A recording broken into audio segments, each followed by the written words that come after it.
में नेतन्याहू समेत 10 Israeli commander मारे गए हैं। ऐसा कई रिपोर्टों के जरिए दावा किया जा रहा है।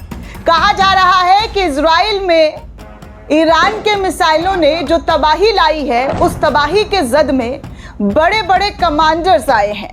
खुद नेतन्याहू को लेकर भी कई सारी रिपोर्ट सामने आ रही है, भले ही वो फेक फर्जी हो, सस्पेंस वाली हो, लेकिन खबरें तो दोस्तों बनी पड़ी है कि क्या नेतन्याहू भी ईरानी मिसाइली हमले में खत्म हो गए हैं, क्या उनको भी ईरान ने अटैक करके खत्म कर दिया है। क्योंकि जो अभी तक वीडियो नेतन्याहू के अकाउंट से रिलीज किया गया है, उस पर सस्पेंस बना हुआ है। वहीं दूसरी तरफ दोस्तों, ईरान की तरफ से एक बड़ा दावा यह भी किया गया है कि 500 से ज्यादा जासूसों को हमने गिरफ्तार किया है। इजराइल के 500 जासूस ईरान के अंदर घुसकर जासूसी कर रहे थे, जिसको लेकर दावा किया जा रहा है कि वो उन्हें गिरफ्तार कर चुके हैं और उन्हें कड़ी से कड़ी सजा देने वाले हैं। दोस्तों, और भी कई बड़ी खबरें आपको इस रिपोर्ट में बताने वाली हूं, वीडियो को आखिर तक जरूर देखिएगा। बहुत बड़ी बड़ी खबर आपको इस रिपोर्ट में, इस एपिसोड में मिलने वाली है कि कैसे जंग के 17वें रोज बड़ी अचीवमेंट पाने की जो दावा है वो ईरान के जरिए की जा रही है। तो चलिए सबसे पहले दोस्तों आप इस रिपोर्ट को देखिए, इस खबर को देखिए जो सोशल मीडिया पर काफ़ी तेज़ी से वायरल हो रहा है। और कहा जा रहा है कि ईरान के ज़रिए जो ऑपरेशन ट्रू प्रॉमिस शुरू किया गया था, उसका नतीजा 17वें दिन कहां तक पहुंचा है, किस लेवल तक पहुंचा है। क्योंकि ईरान ने इजराइल के 10 बड़े कमांडर को अपने अटैक से ख़त्म कर दिया है, अपने मिसाइल, अपने ड्रोन से ख़त्म कर दिया है। दरअसल दोस्तों आपको बता दूं कि हैरिस हैवल के मारे जाने का दावा इन दिनों सोशल मीडिया पर काफ़ी तेज़ी से फैल रहा है। वो अभी तक जी हाँ वेरीफाई नहीं हुआ है, क्योंकि इजराइल के ज़रिए कोई भी ठोस स्टेटमेंट सामने नहीं दिया जा रहा है। किसी भी बयान को लेकर कड़ाई से जो है उसकी निंदा भी नहीं की जा रही है, फटकार भी नहीं लगाया जा रहा है। ईरान लगातार ये दावा कर रहा है और उन दावों के भरोसे आज आप देख सकते हैं कि कहां से कहां तक क्या क्या खबरें आ रही हैं। हालांकि अगर इजराइल को आपत्ति है इन दावों पर, इन तमाम स्टेटमेंट पर, तो वो उसे खारिज करता, लेकिन अब तक कोई भी ठोस तरीके से इजराइल के ज़रिए ऐसे कोई कदम नहीं उठाए गए। दोस्तों आपको बता दूं कि सोशल मीडिया पर एडम कर्ल करके एक पेज है जिसने कहा है कि हेल्वी के मारे जाने का दावा जो है सोशल मीडिया पर काफ़ी तेज़ी से वायरल हो रहा है। ईरान के मिसाइली हमले में इजराइल के chief of staff Herzi Helvi के मारे जाने की खबर जो है खूब तेज़ी से सोशल मीडिया पर फैलाई जा रही है। हालांकि इस खबर में अभी तक किसी भी आधिकारिक या विश्वसनीय स्रोतों की पुष्टि नहीं हुई है। ईरान अमेरिका संघर्ष का 17वां रोज़ है दोस्तों, और दोनों ही देश आपस में एक दूसरे पर अटैक कर रहे हैं। कई शीर्ष नेताओं के मारे जाने की बात ईरान के जरिए दावा किया जा रहा है, लेकिन इन दावों की अभी तक कोई आधिकारिक तौर पर पुष्टि नहीं की गई है। जी हाँ दोस्तों, आपको बता दूं कि कहा जा रहा है कि ईरान के जरिए कम से कम इजराइल के 10 से ज़्यादा टॉप लीडरशिप जो इजराइल में इस वक्त इस वॉर को जो है पूरी तरीके से चला रहे हैं, आदेश दे रहे हैं, और वॉर में जो भी चीज़ें, जो भी फैसला लिया जाने वाला है, उनमें से कई बड़े टॉप लीडर्स को, कमांडर्स को ईरान की मिसाइल ने ख़त्म कर दिया है। आगे दोस्तों, आगे एक और जानकारी, एक और बड़ी खबर सामने आ रही है, वो भी आपके स्क्रीन पर तस्वीर के माध्यम से, जिसमें नेतन्याहू की तस्वीर भी साझा की गई और कई लोगों की तस्वीरें जो है वो दिखाई दी जा रही है, जहाँ पर कहा जा रहा है कि अभी तक जी हाँ कहा जा रहा है कि पूर्व सैन्य अधिकारी याव गलांट के मारे जाने का भी दावा किया जा रहा है और बताया जा रहा है कि ईरानी मिसाइल उनके घर को निशाना बनाकर दागी गई है और आयरन डोम उन्हें इंटरसेप्ट करने में पूरी तरीके से नाकामयाब रहा। हालांकि इस खबर की भी अभी तक कोई भी आधिकारिक पुष्टि नहीं की गई है। अभी तक कोई जो है पुख्ता जो है इस खबर पर, इस रिपोर्ट पर मोहर नहीं लगा है कि क्या और किस तरीके से जो है इन लोगों को हिट किया गया है। आप इन पेज से, सोशल मीडिया पर आप साफ तौर पर देख सकते हैं कि क्या और किस तरीके की खबरें सामने आ रही है कि कैसे टॉप कमांडर्स को लगातार निशाना बनाने, उनके घरों को निशाना बनाने की ईरान के ज़रिए दावा की जा रही है। अब देखिए एक और पेज है, उसमें ये दावा कर दिया जा रहा है कि नेतन्याहू के मरने की 100% कन्फर्मेशन है। हालांकि हम और हमारा चैनल इन कन्फर्मेशन को साफ तौर पर खारिज करता है, क्योंकि अभी तक कोई ऑफिशियल स्टेटमेंट नहीं आया दोस्तों जिस पर हम ये कह सके कि इन लोगों को ख़त्म होने की बात जो है सामने आई है। अब आप देखिए दोस्तों, कहा जा रहा है कि ईरान में नेतन्याहू, इतमार बेन और सलोमी बेंजर, डेविड जिंदी, दाविया तोमेर बार, इन तमाम लोगों को जो इस जंग को लीड कर रहे हैं उनके मारे जाने की खबर जो है वो निकलकर सामने आई है कि भाई इन लोगों के जो है ईरानी मिसाइल में अटैक करके इनको ख़त्म किया गया है। आगे और तस्वीर आपके सामने रखूँगी। जो बड़ी जानकारी, बड़ी खबर इस वक्त सामने आ रही है वो ये है कि फर्स्ट टाइम, जी हाँ, इतिहास में पहली बार ऐसा हुआ है कि मिलिट्री रॉ की जो है एक बैठक हुई है और उस बैठक में बेंजामिन नेतन्याहू इजराइल के अंदर इस जो मीटिंग है इसमें नज़र ही नहीं आए हैं। ऐसे भी दावे किए जा रहे हैं दोस्तों, आप तस्वीरों के माध्यम से देख सकते हैं। सोशल मीडिया पर ऐसी खबरें भी धड़ल्ले से शेयर की जा रही है जो मैं आपको लगातार दिखा रही हूँ। कहा जा रहा है दोस्तों कि पहली बार इतिहास में बेंजामिन नेतन्याहू ने लगातार 2 सैन्य परिषद की बैठक हुई है, सुरक्षा मीटिंग्स इजराइल के अंदर हुई है और कहा जा रहा है कि वो इन मीटिंग्स में मौजूद ही नहीं रहे। देश में इतना बड़ा युद्ध हो रहा है, इतने लोगों की जान खतरे में है, लेकिन वो कैमरे पर नज़र नहीं आ रहे, पब्लिक इवेंट में नज़र नहीं आ रहे, और तो और जिन जगहों पर वो नज़र आ रहे हैं वो रिकॉर्डेड वीडियो है जो सीधे तौर पर कई तरीके के शक जो है वो और ज़्यादा गहरे कर रहे हैं कि भाई नेतन्याहू को हुआ क्या है, नेतन्याहू सार्वजनिक जगहों पर क्यों नज़र नहीं आ रहे हैं।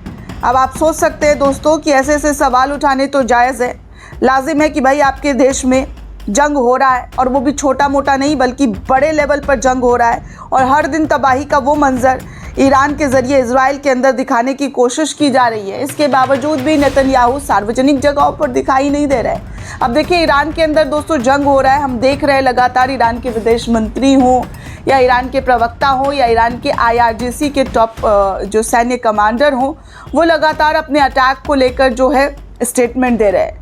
यहाँ तक कि ईरान के राष्ट्रपति मसूद पेज़ेश्कियान वो भी लगातार मीडिया से बातचीत कर रहे हैं, वो भी जुड़े हुए, उनके भी स्टेटमेंट सामने आ रहे हैं। अभी कुछ दिन पहले जो है कुछ डे ईरान के अंदर मनाया गया था, वो लोग सब सार्वजनिक जगहों पर नज़र आ रहे थे, लेकिन बेंजामिन नेतन्याहू का नज़र ना आना कई मायने में बहुत सारे सवाल खड़े कर देते हैं। हालांकि दोस्तों आपको बता दूं कि एक और खबर सामने आ रही है जहां पर कहा जा रहा है कि पिछले 17 दिनों से कोई ऐसा प्रेस कॉन्फ्रेंस बेंजामिन नेतन्याहू के जरिए नहीं की जा रही है। वहीं डोनाल्ड ट्रंप हर दिन हर घंटे लाइव कैमरे के सामने नजर आ रहे हैं, ईरान के राष्ट्रपति सड़कों पर दिख रहे हैं और विदेश मंत्री लाइव इंटरव्यू तक दे रहे हैं। तो फिर नेतन्याहू आखिर कहाँ गायब है? उनका गायब होना लोगों के मन में बहुत सारे शक पैदा कर रहे हैं। ये सवाल सोशल मीडिया पर काफ़ी तेज़ी से वायरल हो रहा है दोस्तों, क्योंकि हाल ही में बेंजामिन नेतन्याहू के ज़रिए जो वीडियो सामने आई है और उन वीडियो को लेकर कहा जा रहा है कि वो नेतन्याहू जो है वो गायब है। उनको लेकर ये भी तस्वीरें सामने आ रही है कि वो AI वीडियो लोगों के सामने भेजने की कोशिश कर रहे हैं, AI वीडियो के ज़रिए जो है वो लोगों को गुमराह करने की कोशिश कर रहे हैं। ये तमाम चीज़ें दोस्तों आप लगातार देख चुके हैं, समझ चुके हैं कि किस तरीके की चीज़ें इजराइल से निकलकर सामने आई है। आगे दोस्तों एक और तस्वीर, एक और खबर आपके स्क्रीन पर, जहां पर कहा जा रहा है कि ईरान के मिसाइल अब जो है इजरायली संसद के परिसर में जाकर गिरा है, जिसका टुकड़ा आप स्क्रीन पर देख सकते हैं कि इजरायली संसद के बाहर ईरान का मिसाइल किस तरीके से जो टुकड़ा होता है वो गिरा हुआ है। इजरायली संसद तक ईरानी मिसाइल अब पहुंच चुके हैं। वहीं दोस्तों अब ये दावा किया जा रहा है ईरान के ज़रिए, ईरान के पुलिस चीफ के ज़रिए, कि हमने 500 से ज़्यादा जो स्पाई हमारे देश में कर रहे थे लोग, उन लोगों को हमने पकड़ लिया है, उन लोगों को हमने गिरफ्तार कर लिया है। तस्वीरों के माध्यम से आप देख सकते हैं कि ईरान ने कितनी बड़ी बात कही और कहा है कि हम अपने देश के अंदर जो जासूस है उसको लगातार पकड़ रहे हैं और अपने देश की जो चीज़ें इजराइल तक, अमेरिका तक पहुंचाने की जो लोग कोशिश कर रहे हैं उनके खिलाफ हम कड़ी कार्रवाई करते हुए नजर आ रहे हैं। वहीं लोगों के जरिए ये भी कहा जा रहा है कि पहले सप्ताह में ट्रंप ने कहा कि हम जंग जीत रहे हैं, दूसरे सप्ताह में भी ट्रंप ने कहा कि हम जीत रहे हैं जंग, लेकिन तीसरे वीक होते होते ईरान के मिसाइल ने इतनी तबाही ला दी कि अब ट्रंप को दूसरे देशों से हेल्प मांगने की ज़रूरत पड़ गई। दोस्तों, ये सारे मीम्स भी बन रहे हैं और ये सारी चीज़ें लोगों के ज़रिए कही जा रही है कि देखिए ट्रंप की क्या से क्या औकात जो है ईरान ने इस वक्त कर रखी है। आगे दोस्तों आप देख सकते हैं कि डेविड मीरबार जो चीफ ऑफ रब्बी इजराइल के जो बड़े अधिकारी हैं, उनके मारने की खबर पहले ही निकलकर सामने आ चुकी है कि कैसे तेहरान टाइम्स ने इस खबर को शेयर भी किया है कि ईरान के मिसाइलों ने किस तरीके से इजराइल के इन बड़े ये जो बड़ा अधिकारी है इसकी हत्या कर दी गई है। इन्होंने जिस तरीके से फ़िलिस्तीन में लोगों को मारने की अपील की थी, ऐसा आरोप इन पर लगातार देखने सुनने को मिल रहा है कि कैसे डेविड मीरबार को लेकर खबर सामने आ रही है कि ईरानी मिसाइल हमले में इनको मार दिया गया है। ये दावा किया जा रहा है। कहा जा रहा है कि इन्होंने गाज़ा के विनाश की अपील की थी और बाद में इन्हें ईरानी मिसाइल ने हिट किया है। ये खबर तेहरान टाइम्स के हवाले से दोस्तों शेयर की गई है। आगे आपको एक और तस्वीर दिखा दूं जो इस वक्त तल अवीव के हालात को चीख कर बयां कर रहे हैं कि वहां पर लोगों का दर्द किस कदर दिखाई दे रहा है। इस जंग में आम लोगों का खून बह रहा है दोस्तों, और इस तड़प को आप साफ तौर पर इन तस्वीरों के माध्यम से महसूस कर सकते हैं कि इजराइल में भारी तबाही मची हुई है। लोग अपने को खोने से डर रहे हैं और उसका दर्द लोगों के चेहरे पर साफ तौर पर नजर आ रहा है। वहीं दोस्तों प्रेस टीवी के हवाले से खबर आई है कि इजराइल ने, जी हाँ, इजराइल ने कहा है, एडमिट किया है कि ईरान के अटैक से पिछले 24 घंटे में 120 लोग बुरी तरीके से घायल हो गए हैं। ईरानी मिसाइल ने इस तरीके से, जी हाँ, उनके देश में पूरी जो तबाही मचाई है, जिसकी वजह से पिछले 24 घंटे का स्टेटमेंट सामने आया है। तो उस स्टेटमेंट के अकॉर्डिंग बात की जाए तो बड़ी तादाद में लोगों के घायल होने की खबर सामने आ रही है। वहीं दोस्तों आपको बता दूं कि टुडे न्यूज़ करके एक सोशल मीडिया पर पेज है, उसमें लिखा जा रहा है कि चीनी और रूसी मीडिया आउटलेट्स दावा कर रहे हैं कि बेंजामिन नेतन्याहू और उनकी पत्नी और इजराइल के रक्षा मंत्री याव गलांट ईरानी हवाई हमले में मारे गए हैं। इन रिपोर्ट्स के अनुसार इस जानकारी को कथित तौर पर छिपाया जा रहा है, जो कि जल्द ही सच्चाई लोगों के सामने आएगी। हालांकि इस दावे की अभी तक किसी भी आधिकारिक तौर पर किसी भी न्यूज़ एजेंसी के ज़रिए ये नहीं कहा गया है कि ऐसा कोई भी स्टेटमेंट सामने आया है। बाकी आप साफ तौर पर देख सकते हैं कि अमेरिका के जो सैनिक हैं उनको ईरान के ज़रिए जो निशाना बनाया गया है उसमें भारी तादाद में उनको जो किस तरीके से अपने सैनिकों को खोने का नुकसान हासिल हुआ है, ये साफ तौर पर इन तस्वीरों में आप देख सकते हैं। ईरान युद्ध के दोस्तों 17वें रोज़ कहा जा रहा है कि 7 देशों में ईरान ने जिस तरीके से अटैक किया है उसका नतीजा ये हुआ है कि 200 से अधिक अमेरिकी सैनिक जो है वो बुरी तरीके से घायल हो गए। इनमें से कई सैनिकों को ट्रॉमेटिक ब्रेन इंजरी यानी कि दिमाग में चोट लगने की बात कही गई है, जो सबसे आम चोटों में शामिल है। अमेरिका सेना के अनुसार लगभग कहा जा रहा है कि 200 सैनिक बुरी तरीके से घायल हो गए। ये घायल सैनिक Kuwait, Iraq, Saudi Arabia, UAE, Jordan, Bahrain और इजराइल में तैनात किए गए थे। बाकी आप देख सकते हैं दोस्तों कि किस तरीके से, जी हाँ, एआई का इस्तेमाल जो है इस वक्त, जी हाँ, इस वक्त जमकर किया जा रहा है और लोग लिख रहे हैं कि इजराइल जो है अब एआई का इस्तेमाल अपनी सरकार को बचाने के लिए जो है वो करता हुआ नज़र आ रहा है, और जहां पर एआई के ज़रिए नेतन्याहू के वीडियो फोटो रिलीज़ किए जा रहे हैं। ऐसा मीम्स बन रहा है दोस्तों।